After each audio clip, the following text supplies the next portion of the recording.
We are 45 minutes in, and we still have 4 previews left to do. We'll see how well we can do this.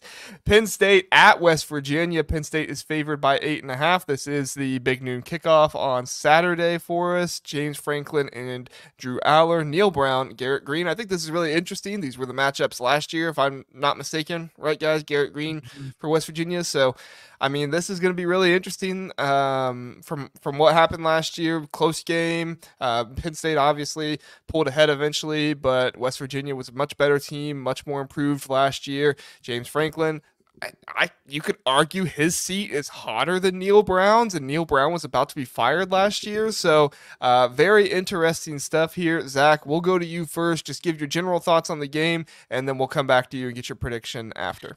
Yeah, I think so. I think West Virginia obviously really peaked at the end of last season. I think the thing that concerns me is, their offensive line. I think they're returning 3 guys on the O-line, but I still don't think that offensive line is great. And I think their secondary is, they're replacing a lot of guys on the secondary. It'll be an interesting matchup between the receivers who have traditionally underperformed for the past several years at Penn State versus, I think, a very green secondary for West Virginia. I think that's going to be a key matchup. I also think the offensive line or the defensive line for Penn State, which again, they lost a couple guys in the edge rushers, but they bring in Abdul Carter, Danny Dennis Sutton's coming in. Are they able to get pressure on Garrett Green? I think that's the other key to this game. Their defensive line against their offensive line, and then Penn State's receivers against the secondary that's being rebuilt at West Virginia. Those would be my 2 keys to the game. Kent, what do you think? Yeah, Zach, great breakdown. I wish I knew as much about West Virginia as you do. That's pretty impressive. I'm looking at it a little bit more casually, like my name would imply. I am going into this game. I have no concerns at this point about Penn State's offense, and I'm really looking forward to seeing what their defense does on the road, because if you want to go on the road and play an average opponent even and go pick up a win, especially week 1, I think that your defense is going to have to play great to really good. And so I'll have my eyes more glued to the TV when Penn State's defense is on the field. And I'm just excited to see how much Penn State's offense has grown. I think it's going to be even better than last year. I'm a big Drew Allar supporter, so I'm all in on this, if you will. And I think that Penn State's going to roll in this game. Honestly, I think it's going to be 14+. I have been talking recklessly on Twitter about West Virginia's fans and sending them back to their trailers upset after the game. And, all the cousins that are married to each other getting upset after the game. So I hope that I can back that up with a big Penn State win. Listen, we have a Voice of College Football West Virginia channel. It's okay if you don't know about it. I understand.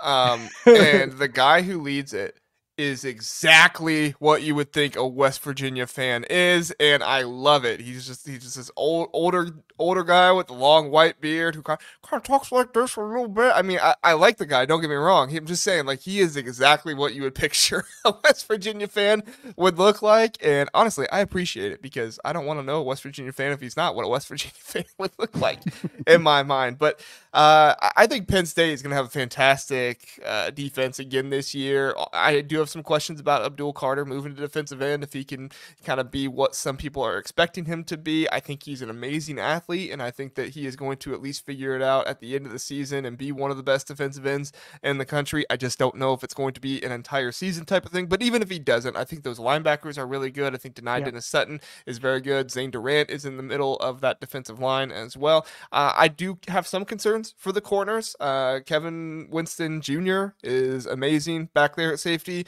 but those corners they brought in, what was it, the guy from Georgia, AJ Harris, and then is the Florida guy starting, Jalen Kimber? He's at least listed on the Phil Steele depth chart. But I figured AJ Harris was starting, but I don't know about Jalen Kimber. I think he is, but I don't want to say that for sure and be wrong.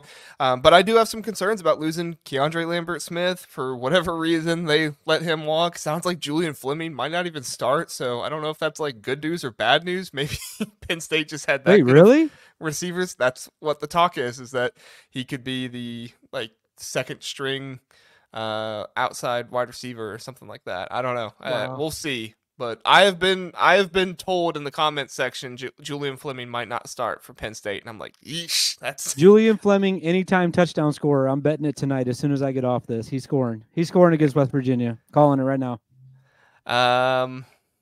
Yankee says I'm gonna have to find a West Virginia pod. Go over to the Voice of College Football. Like I said, I have literally nothing against those guys. Like I said, they are kind of your typical. I'm pretty sure it's just West Virginia Voice of College Football. You should be able to find it pretty easy on YouTube. If not, let me know and I'll DM you the link on. Wait till after on we're Twitter. done though.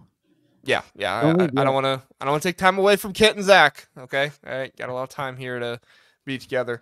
I think the key for this one is going to be if Penn State can have explosive plays. They have not had explosive plays, ever since last year because of the wide receivers. But West Virginia gave up a ton of explosive plays last year. I think Garrett Green and that offensive line. They did lose their center, that was really good. But the running backs are very good for West Virginia, but they gave up a ton of explosive plays last year. So Penn State has got to capitalize on that. You guys want my prediction now before you guys? Or you guys want me to wait until after yours? Go for it. Okay. All right. I'll put myself out there. My prediction is 31-21 Nittany Lions. I kind of wish I went first because that's exactly my score. Do you think they'll get the explosive plays, Zack? I think in the running game, like I think the receivers, but I think the offensive line will lean a bit on the D line. I think they'll win matchups against those corners, but I think that'll set up the run. And I think Singleton, Katrin Allen, I think they'll get over their sophomore slump, and I think they'll shine. They better. Kent? I'll go I didn't write down scores, so I'm gonna go off the cuff here. I'll go 27-10. 27-10. Yeah. That would be fantastic. I'll just say Garrett Green really got better throughout the year last year. And so don't be surprised if he hits Penn State.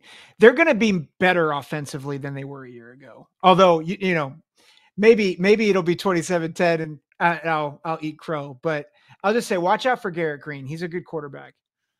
I do think the defense is going to be good enough to hold West Virginia 10. I just Tom Allen, new DC coming in, Abdul Carter making that move. Cornerbacks, I'm just a little concerned about. I think Garrett Green, like you said, is better than he was at the beginning of last year, and I think that he is going to make some plays. So, Evie here says, I think Penn State wins easily.